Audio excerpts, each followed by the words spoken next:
Hai guys, Halo. selamat malam. Berjumpa lagi dengan channel Kebanggaan Nusantara, channel Kebanggaan Republik. Dua mau tercinta. Rapat dulu sedikit. Iya. Hujan ya? Nah, malam ini di tengah rintik hujan, kami ada di Hiu Kopi. Itu kopi apa Bang Rapal? Cold brew. Cold brew. Cold brew. Gimana bacanya? Cold brew Nah, ya? jangan salah spellingnya tuh. Oh, gitu ada ya. yang 250 mili, ada yang 350 ya? Iya, 300. Di cold brew ini jadi kopi yang diseduh dengan air dingin ya? Ya. Oke. Wah, ini fighter kita nih yang Iya. paling terkenal. Yang romantis. Romantis. Nah, dia diseduh dengan air dingin, Hah? terus didiamkan selama 24 jam kalau nggak salah Dan ya. ini pahit ya, tanpa Pahit, gula. tanpa gula. Jadi ini emang sari-sarinya kopi semua. Dan ini bagus untuk Untuk- kamu yang sport addict, Iya. yang kecanduan olahraga. Daripada pakai steroid atau apa, bukan steroid apa namanya, maksudnya bahan-bahan kimia. Ya, ini lebih bagus. Iya. Ini bisa pesan langsung di Hiu Kopi. Ini kopi Di nomor bawah. yang ini ya. Nomor ini ya. Oke, nanti Langsung pesan aja pesan langsung ya. ke situ. Kita juga udah minum beberapa produk Hiu. Ini apa tadi namanya? Gua lupa. Black Ocean, Black Ocean. Black Ocean. Nah, dengan dihantarkan oleh Hiu Kopi, malam ini kita mau ngobrol. Ya, ngobrol masalah Banyak hal lah, banyak hal. fenomena di sekitar kita aja ya. Ya. Yang sering kita temuin tiap hari di jalan, di mana-mana sih gitu Ya. ya. Tentang perilaku orang-orang kita gitu. Ya, kita kan mengklaim negara demokrasi, negara hukum. Iya. Tapi apakah demokrasi dan hukum yang kita dambakan itu sudah tiba? Nah, Atau itu masih dia. jauh? Atau bahkan belum terwujud? Jujur sih masih jauh ya. Ini ada kejadian semalam ini Enggak, Bang Pal. yang orang pengemudi yang mengemudi mobil sport lah ya, SUV ya. SUV bukan sport. Nah, mengacungkan pistol karena disenggol ibu-ibu oleh ibu-ibu yang naik motor gitu kan. Akhirnya dia mengacungkan pistol walaupun kita nggak tahu itu airsoft gun atau apa, judulnya senjata lah gitu kan. Dan gitu. itu tidak pada tempatnya. Tidak pada tempatnya. Ya, Dan dia juga bukan bukan aparatus keamanan, bukan aparat ya kan. Bahkan kalaupun aparat mengacungkan senjata seperti itu juga tidak pada tempatnya. salah. Kalau dalam situasi seperti ini salah. Kalau dalam situasi tidak yang memungkinkan dia untuk mengacungkan senjata ya jelas salah gitu kan. Bisa lah. Kita kan negara hukum kan. Iya. Nah itu kan sedikit dari banyak hal yang membuat kita dan kepala banyak orang Indonesia ini pecah, pusing. Karena banyak aturan main yang diterabas. Iya. Iya. Kayak gini deh, kita kan sama-sama tahu, bahkan mungkin kita juga pernah melakukan pelanggarannya. Iya. Bayangin ada jalan satu arah, Ah, tiba-tiba dari arah sebaliknya ada yang lawan arah. iya. Pemotor itu. Iya, ya kalau kita nanti gue sebut pemotor dianggap nanti nggak berempati Ya, sama pemotor. gua juga pemotor setiap hari. Kadang-kadang ya banyak menemukan fenomena tersebut. Iya. Ada beberapa tempat yang masanya ada yang melawan arah gitu. Ada emang itu nggak bisa dibenarkan. Dalam kondisi apapun itu sebenarnya nggak bisa dibenarkan gitu kan. Jadi emang ya kita harus maklumi ya. Ah, Ini di tengah kita bikin apa? Bikin vlog. Ada kejadian nih barusan nih teman kita helmnya hilang. helmnya hilang. Iya, ini tuh. Ya bayangin ya. Di tengah kita ingin mendambakan hukum tegak, demokrasi berjalan baik karena hukum adalah satu pilar demokrasi. Yang terdekat dengan kita Ternyata kita ini helmnya hilang. Coba Helm apa bayang. sih? Helm? Ya apapun helm motor, nggak usah Oh. helm pesawat. Itu juga pertanyaannya ada-ada aja. Nggak ngantuk bro. Ini Ya, kembali kepada topik kita gitu. Nah, ini akhirnya memang hal-hal yang sering kita ketemui ini emang perlu banyak pembenahan sih. Yes. Tapi kita membenahi dari yang hal-hal yang kecil aja. ya kayak sepatu hilang, sendal hilang di tempat-tempat umum. Terus di jalan orang melanggar perlawanan arah, mengendarai motor perlawanan arah. Terus ada juga banyak banyak mobil-mobil yang tidak pada tempatnya memakai strobo. Itu sangat Iya. mengganggu sekarang. Tadi sang sutradara kita mesen itu Ya. sangat banyak. Meskipun ada aturan mainnya pakai strobo itu. Ada aturan mainnya, tapi kan kita Coba Bapak Google aturan main strobo itu apa sih? Apa kuotanya habis mendesak? ada ini kan pakai wifi. Puasa. Bro, kalau burunya dong. Satu yang 250. ini ya. Biasa gua kan, ya gua anak crossfit, jadi bukan crossfitter lebih. Jadi kita minum dulu nih, cold brew-nya hiu nih.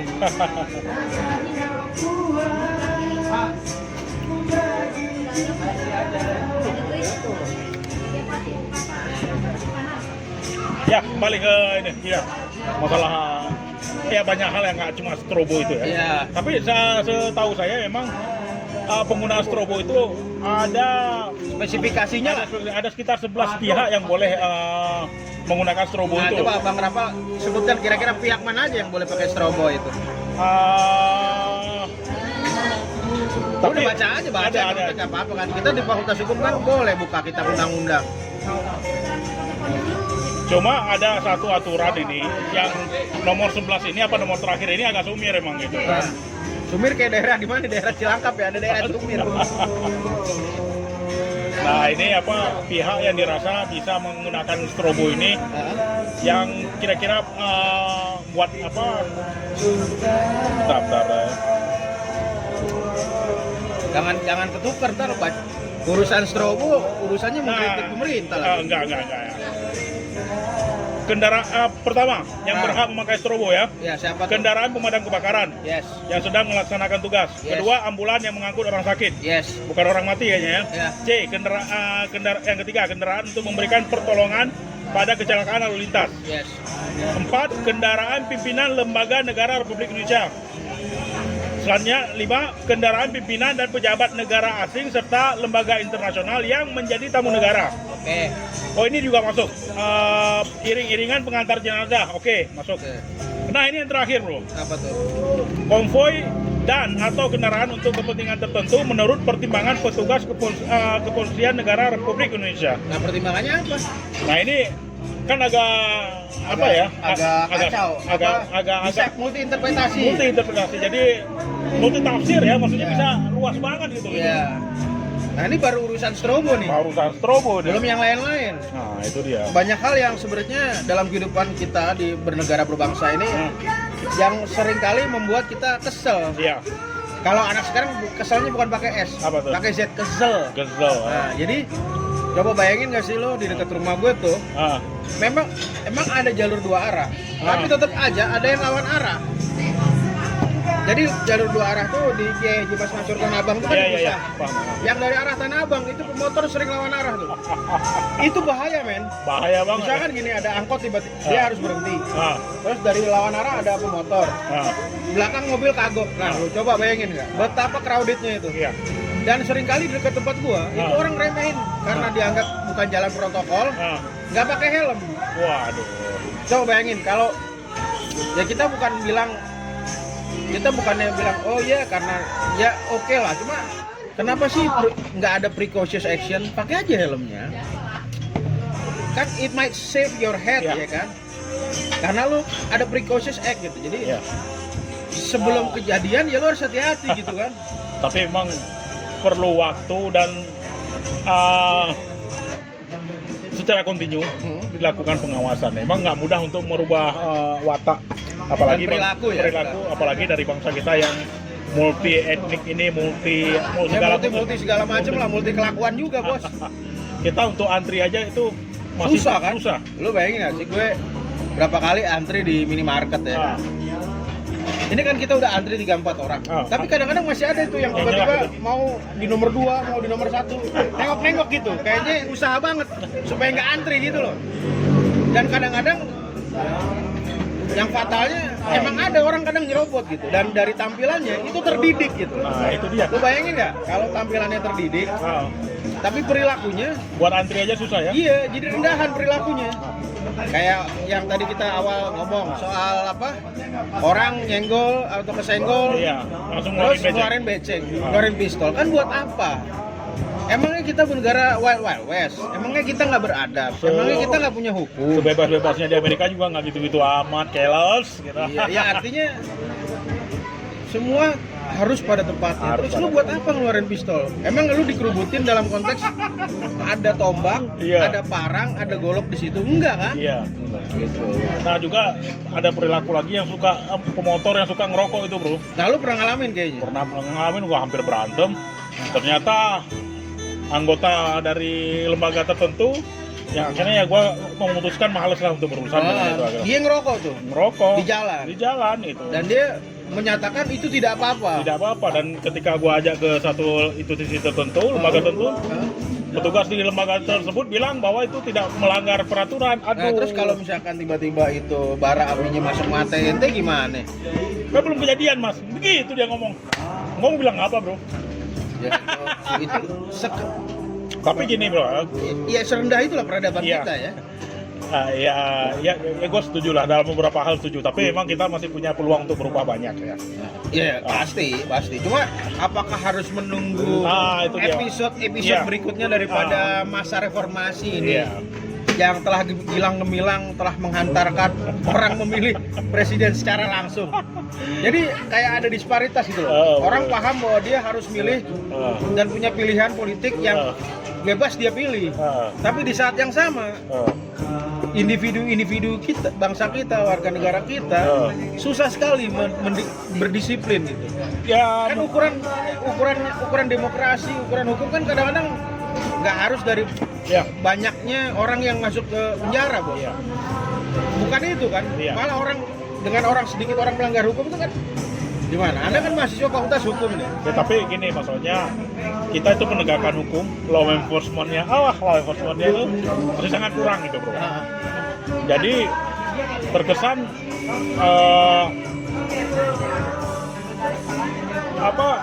panas-panas tai ayam.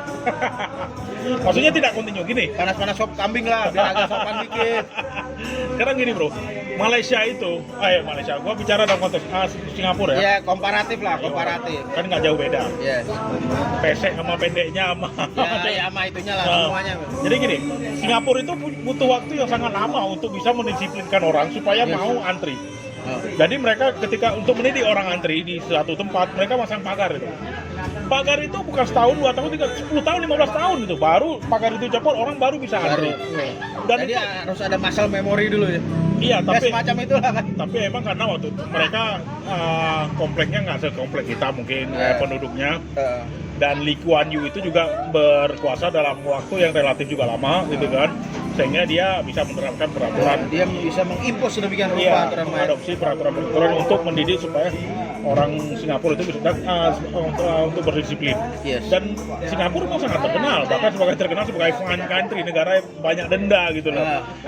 Tapi itu dalam rangka penegakan disiplin untuk masyarakat mereka dan orang-orang yang ke situ. Anehnya bro, orang yang kita sebut tadi di Indonesia yang suka masang strobo nggak pada tempatnya, yang suka nggak antri pada tempatnya, yang nggak suka antri, yang suka buang sampah pada tempatnya, ketika mereka ke Singapura otomatis mereka jadi disiplin. Jadi di negara sendiri mereka tidak bisa mematuhi hukum dan disiplin, tapi di negara orang karena takut didenda. Karena ditakut didenda, akhirnya mereka disiplin. Nah itu kan jadi itu juga kan. Kenapa gitu kan? Nah kita perlu itu juga kan. Nah semacam ada dekonstruksi budaya ya, bisa jadi. Soalnya kan kalau menurut penglihatan gua di negara kita ini, kelakuan orang kita kok gimana ngomongnya ya? Ya artinya lo mau bilang begini kan, mau yang sampai sekolahnya di Paman Sam, Paman Gorki, Paman di apa lagi? Oxford, di Harvard, Apa di negeri Kangguru, sama aja kan kelakuannya kan? Kelakuannya sama yang kuliah di Ruko juga sama aja, sama yang nggak sekolah juga sama gitu bro. Antara orang yang punya duit sama orang duitnya pas-pasan juga sama di Indonesia itu. Jadi kalau menikmati prasmanan tetap brutal ya. Oh saya enggak tuh. Nggak salah lagi maksudnya. Gitu.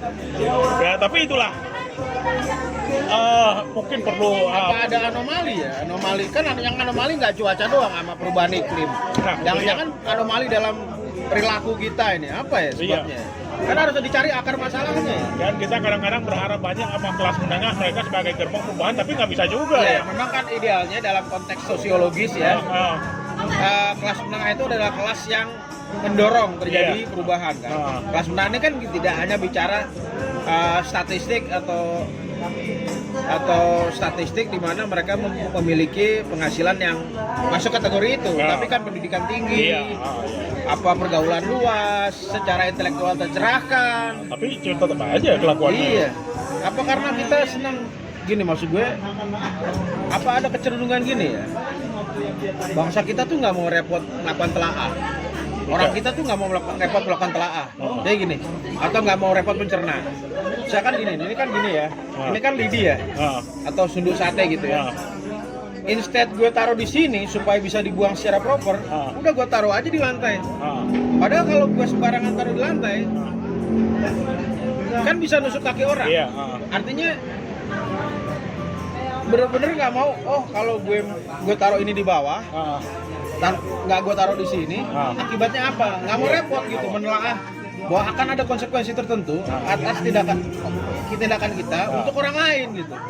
Jadi ya udah, yang penting kan nanti mikirnya gini, nanti juga ada yang ngebersihin, nanti juga ada yang beresin. Iya. Padahal kan ya udah lalu kalau lu nggak bisa ngebersihin dan beresin, paling nggak taruh pada tempatnya sehingga orang yang beresin dan bersihin itu juga tidak kesulitan kan gitu, dan tidak ada konsekuensi khusus terhadap orang lainnya gitu. Tiba-tiba nih nusuk lah apa. Tapi masalah telaah itu orang kita paling senang ngadain seminar loh. Workshop. Bahkan teman Lo mau nyindir siapa sih? kemarin ada teman kita di salah satu kementerian tuh bikin seminar tentang apa, literasi apa itu juga. Oh, bukan literasi digital. Kayaknya gitu. Gila, apa pentingnya dalam suatu situasi seperti ini gitu loh. Nah, karena mungkin maksudnya gini, lo mesti berpikir positif juga, bro. Kita kan kadang-kadang susah juga berpikir positif kan. Gimana? Mungkin ya. Tanpa mau bermaksud sarkasem ya, tanpa mau bermaksud sarkastik, mungkin dengan literasi digital itu teman-teman diharapkan tahu bahwa bisnis itu ada platformnya di era digital itu. Ada, lo nggak usah punya toko secara fisik, lo bisa main di dunia digital untuk memasarkan produk lo. Bisa. Jadi semacam ada literasi ke arah itu gitu. Mudah-mudahan sih. Kok mudah-mudahan. Ya mungkin yang diharapkan itu. Lo sebagai anak muda atau orang berpendidikan, tahu nih ada platform digital macam-macam kan. Lo punya produk kopi misalkan, lo bisa pasarkan di pasar digital. Itu mungkin maksudnya. Bukan maksudnya cuma menghabiskan anggaran, enggak. Mudah-mudahan kita berpikir positif. Iya, jangan lu ini karena nggak ada kerjaan ngabisin anggaran, nggak gitu juga. Tapi dalam demokrasi orang boleh berasumsi. Oh jangan-jangan emang untuk ngabisin anggaran doang kan gitu. Masalah ini kalau seperti yang lo bilang tadi, kalau yang ngadain kementerian yang berkaitan dengan UMKM sih gua percaya. Nah, misalkan Kominfo gitu. Kalau ini kementeriannya nggak berhubungan dengan itu. Ya dihubung-hubungin aja lah minimal. Lo kenapa kan? Apa yang nggak boleh dihubung-hubungin sekarang kan gitu? Apa aja bisa yang dia. penting masuk tuh barang kan. Ya, itu jawaban utama. Masuk tuh barang. Iya. Kan sekarang eranya masuk tuh barang. Gitu. Masalah itu memainkan logika kita, memainkan akal sehat kita ya itu nggak peduli. Pokoknya masuk tuh barang. Nah, kembali kepada topik ya kita semula. Gimana? Kedepannya kira-kira menurut Bro Galih gimana harusnya? Tapi kayaknya masalah kita tata tertib, mematuhi peraturan udah akut sih saya bilang ya. Jadi begini bos, sebelum hal-hal kecil itu yang tadi kita sebutkan itu beres, kita tidak usah berharap bahwa demokrasi kita akan sesofistikated negara-negara Skandinavia. Jadi kalau itu masih jauh lah. Ya, maksud gue gini, lo nggak mungkin kayak Denmark, Swedia, Norway, Finland gitu, yang udah tahu hak dan kewajiban lo sebagai warga negara apa. Ya gue juga nggak bisa bilang bahwa mereka juga 100% sempurna. Mereka pun masih develop. Cuma dari sisi tatanan kehidupan sosial itu nggak mungkin kan lo lihat ada tiba-tiba di Oslo gitu ada pemotor lawan arah gitu kan. Atau di Finlandia tiba-tiba ada orang pakai strobo yang nggak berhak pakai strobo. Bahkan gue pernah baca tuh ya. Salah satu menteri luar negeri di negara Skandinavia, dia kantornya naik umum. Iya. Gitu. Bahkan ada kejadian Perdana Menteri Swedia kalau yang kena tusuk sampai meninggal. Karena emang dia nggak pernah dikawal kemana-mana. Iya, gitu. maksudnya gitu loh. Dia masuk ke supermarket atau biasa aja gitu kan. Karena dia mungkin menyadari anggaran yang gue gunakan itu lebih baik untuk digunakan di tempat lain kan gitu. Lagi pula gue apa bedanya dengan warga negara yang lain kan gitu. Makanya kata kuncinya, gue setuju sama siapa ya, sama Pak Rocky Gerung apa ya, bahwa persoalan kita tuh salah satunya adalah persoalan feudalisme. Feudalisme ya? Nah sekarang gini, lo kan yang mengeluarkan itu tuh istilah Salaman sambil megang. Begini ya. Iya, jadi dipegang gitu. Burungnya dipegang. Kadang kan nggak perlu sampai mantok-mantok gitu. Orang pun tahu bahwa lo hormat sama orang itu Iya. gitu kan, nggak perlu sampai iya gitu. Feodalisme bos. Iya. Terus kayak di tempat tertentu, Ah. lift untuk ini dibedakan dengan lift untuk anu. Padahal kalau mati kita Sama aja kan. Gua nggak habis pikir juga gini ya. Maksudnya kita ada beberapa daerah kita yang begitu mengagung-agungkan, ya memang nggak salah sih, pencapaian demokrasi di negara-negara Skandinavia. Dan banyak yang dari kita itu belajar ke Skandinavia, orang Iya. person-personnya gitu Ya ya. sampai gelar PhD pula kadang-kadang. Bahkan ada yang lama tinggal di sana Ya. karena konteks politik. Gua nggak mau ngomong masalah politik gitu ya. Terus pas balik jadi sesuatu gitu kan. Dan ngolah juga pula. ngolah dan juga lebih feodal gitu bro. Gila nggak gitu? Iya. Paham Tapi lah. gua juga nggak bisa menyalahkan ya. Sorbonne itu adalah pusat pendidikan, maksudnya salah satu Center of Excellence ya. center of excellence pendidikan, tapi bisa menghasilkan seorang Pol Pot juga kan gitu kan. Iya ya, apa ya, ada situasi yang apa ya? Ya kita nggak. Ya gini kan, maksudnya orang banyak berinteraksi dengan orang Skandinavia dengan sistem pemerintahan, dengan sistem politiknya yang lo bilang nggak feodal sama sekali gitu. Ya, Tapi ketika ada feodalisme. ada, tapi nggak. Cuma terkontak di keluarga raja gitu kali ya. Tapi nggak dalam kehidupan. Iya. Nah, ketika mereka pulang ke Indonesia ini, mereka justru nilai-nilai feodalismenya makin kental gitu loh. Perlu adanya penegakan hukum yang bukan secara rigid, tapi emang hukum kadang-kadang perlu ditegakkan secara rigid juga ya, supaya orang tetap patuh pada peraturan. Kita bisa melihat pada contoh pada Singapura gitu misalnya, yang berhasil mereka menertibkan orang. Tidak hanya masyarakat Singapura, bahkan orang yang keluar, yang luar negeri yang datang ke Singapura, mereka akan ikutan tertib kalau udah sampai ke Singapura gitu kan. Sementara kan perilaku di masyarakat kita kan sangat amat kadang-kadang di luar batas toleransi kita untuk menerimanya. Seperti melawan arus di jalanan bagi pemotor. Kadang-kadang saya juga sebagai pemotor ikut melakukan tersebut. Tidak suka antri, dan banyak lah begitu lah. Gitu. Nah, kalau menurut Bang Ali sendiri gimana nih? Sebentar, saya mesti berpikir ya beberapa hal. Gimana ya? Ini kita bicara kalau gua tuh selalu percaya ini bicara budaya ya. Budaya pengaruh itu Bang. Dan bicara budaya itu kan sesuatu yang dibentuk tidak dalam 1-2 hari kan. Oh iya, sepakat. Dan itu basisnya pendidikan kan. Pendidikan ya. Salah satunya. Nah, bagaimana kita mengharapkan kemajuan peradaban kita kalau ya meskipun nanti ini bisa dielaborasi sama pendapatnya Bang Rafal bahwa orang Melayu atau dalam konteks orang Jawa ya itu bisa merubah penderitaan menjadi sesuatu yang menggembirakan, bahkan banyolan gitu, bahkan gurauan gitu. Jadi menertawakan penderitaan diri sendiri. Nah, tapi kan ada hal-hal yang sebenarnya apa ya harus kita bicarakan, kita tidak lanjut, itu kayak aparat. Kayak orde baru gitu. Iya. Yang harus kita carikan solusinya kan. Iya. Walaupun kita bukan harus kita juga sih ya. Ya, paling tidak sumbang saran dalam berpikir kritis. Kalau kita ibaratnya kalau kata Pak Kaji Domen itu hanya remahan-remahan. Ya, rembahan jinang apalah. Remahan kongguan apa. Iya. Tapi justru kadang-kadang dari. Tapi gini ya, ini kan kita umur udah nggak muda lagi kan. Iya. Meskipun semangat muda lagi. Iya. Kita kan udah 40 plus kan. Iya. Dan orang bilang perjalanan hidup tuh dimulai di usia 40 gitu kan. Bikin effort ya. Tapi kenapa harus kita aja yang semangat kan? Iya. Sementara di belakang hanya bicara kopi dangdut gitu. Itulah fenomena. Ya, fenomena kadang-kadang sosial. milenial ini cenderung memang nggak peduli. Ya gue sih nggak bilang semua milenial. Masih banyak anak-anak milenial yang punya kritisan. Nah, kayak idola lu tuh, Siapa tuh? sama Ramani. Please deh. Kan idola lu banget tuh kan. Apa? Kita bilang di idola lu Denny Siregar. Jangan parah itu. Iya, parah. Ya kita walaupun bagaimana itu kita tetap punya harapan kan gitu. Ya, harapan itu bahwasanya wujud peradaban kita itu akan lebih baik. ya bahkan membaik. mungkin ya akan membaik, bahkan menjadi lebih baik, bahkan bisa berkompetisi dalam gimana ya? nggak bisa apple to apple sih antara Indonesia dengan negara-negara Skandinavia misalkan. Jauh lah. Mereka Tapi paling tidak apa yang bagus dari mereka kan kita bisa ambil. masalah ya. Gue juga nggak bilang bahwa tipe Skandinavia adalah tipe terbaik di dunia, tapi kan banyak orang sudah menghitung dan berhitung bahwa tingkat kebahagiaan orang-orang di sana itu bahkan mungkin kalau di Eropa Barat seperti Belanda itu tinggi kan gitu. Denmark paling tinggi. Denmark lah, tapi ya kan kita harus misalkan mana Skandinavia mana Eropa Barat. Nah, tapi paling enggak kan kita bisa contoh hal-hal yang sederhana lah. Lu jalan ke Alfamart 200 meter kan nggak perlu pakai motor kan gitu kira-kira. Kalau di mobil ya. Iya kan gitu. Bikin macet.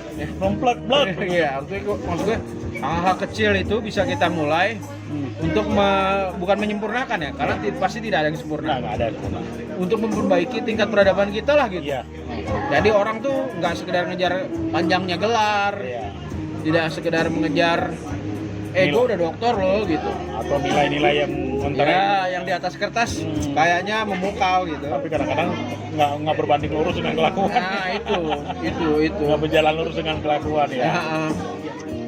Nah apa ya, kita bangsa kita itu lebih cenderung melihat hal-hal yang sifatnya apa yang terwujud secara materi. Jadi kalau maksudnya gini, kalau terwujud secara materi dalam konteks ini bahwa perubahan peradaban kita, perkembangan peradaban kita mengantarkan kita menjadi salah satu negara terkuat di Asia sih oke ya gitu. Tapi gini, wujud materialnya tuh apa? Lo senggol-menyenggol di jalan tanpa perlu cekcok, akhirnya ngeluarin senjata api atau ngacung-ngacungin senjata tajam, itu kan rendah gitu kan. Kalau sampai berkelahi gitu sih mending, ini cuma ancem-ancem lewat medsos. Ya itu kan itu kan kasusnya sama salah satu praktisi lah. Praktisi bela diri. Tapi maksud gini, bisa ngacung. Udah gitu selesai di kantor polisi, ada yang minta maaf. Padahal dia yang paling gahar di jalan kayaknya. Maksud gue gini, banyak hal di peradaban kita itu yang nggak substansial. Jauh dari kata substansial gitu. Perubahannya nggak substansial. Orang hanya bisa memilih dan bangga bahwa kita adalah salah satu negara demokrasi terbesar, tapi esensi demokrasinya nggak sampai gitu. Oh, jadi Anda bermaksud mengatakan bahwa pembangunan infrastruktur itu tidak Anda. Ini gua mau bilang begini, pembangunan infrastruktur is okay, sangat bagus. Iya. Tapi kan lu nggak boleh meminggirkan sesuatu yang substansial. Jangan orang agraris penghasil lumbung negeri wilayah lumbung padi lu paksa jadi di tempat industri. Akhirnya akan budayanya tercabut, orangnya makin miskin, anak-anaknya kena stunting. Nah, ayo gimana? Yang menikmati malah bukan mereka. Orang lain. Yang cukup punya posisi penting. Tapi itu nanti. Karena midget yang penting-penting kan. Itu nanti ya kita bahas pada vlog. Kita bisa bahas tentang food estate ya. Ya bagus judulnya food estate. Nanti tapi dibahas di kesempatan yang lain seperti lah. yang Bang Gali bilang tadi tentang tercerabutnya masyarakat agraris dari tempat mereka tinggal sendiri. Tapi nanti kita ini fokus kepada kelakuan Republik rakyat di Republik ini aja lah, termasuk kita gitu kan. Iya, kita juga belum benar. Ya. Tapi satu sisi gini lah bro, maksudnya kan jangan kepotong lagi nih video. Ntar ngulang lagi, perlu kopi lagi. Nah, ini udah 350 gram ini. Nah, tapi mili.